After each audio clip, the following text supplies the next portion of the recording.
In On December 22nd, 2001, my dad passed on, and his real estate attorney went looking for a judge to make me a ward of the state improperly, and I was put under 3 guardians and a conservator, and about $300,000 worth of my church ministry asset funds were squandered. That money was for me to go into a home business, which I was promised to make $450,000 a year if I did an average job and had offshore investments to increase my money much more than that every year. But the improper procedure are all down in writing on paper and in electronic records, and so I was never summoned to court, so that leaves no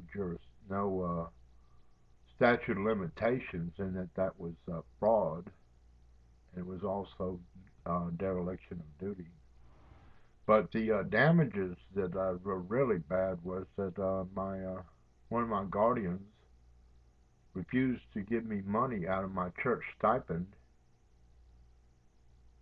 for medicine for life-threatening and chronic diseases for both my roommate and myself, and she had a near-death experience on July 4th, 2005 due to the situation, and I had a number of near-death experiences due to the situation. And one of them, my conservator, cut off my electricity for about 3 months in the summertime, and I went to the emergency room at the hospital 3 times that summer for heat exhaustion, and then I had a near-death experience from heat prostration the day before I was able to get my electricity cut back on by myself with my mother's help. She had to come over from New Orleans to help me with that. So those are some of the damages I have to prove. There was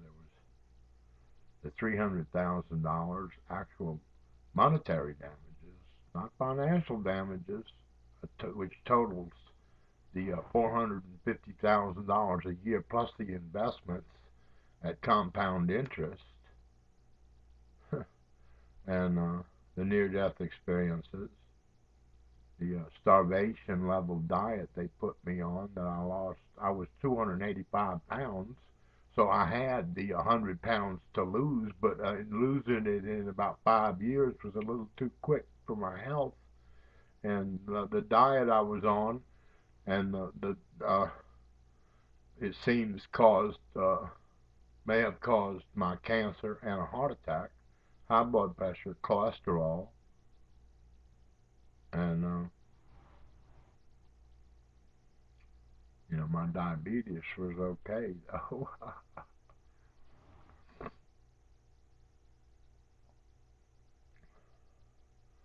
So I'm slated for a job making 6 figures starting the first part of next month. So I'll be able to afford the legal help I need to get justice in this case. You receive the damages incurred ×2 for pain and suffering, and ×2 or 3 for a hate crime, and I don't see how that could be any less than 3 times. Just 2 times is not enough to pay me for the hate. It would take for them to do something like cut off my electricity for 3 months in the hot summertime with no air conditioning, no well water, no refrigeration, no lights, no radio, no computer, no television, no oven, no microwave, no telephone, etc., etc., etc., So that's all I have to say for right now, but I will be speaking more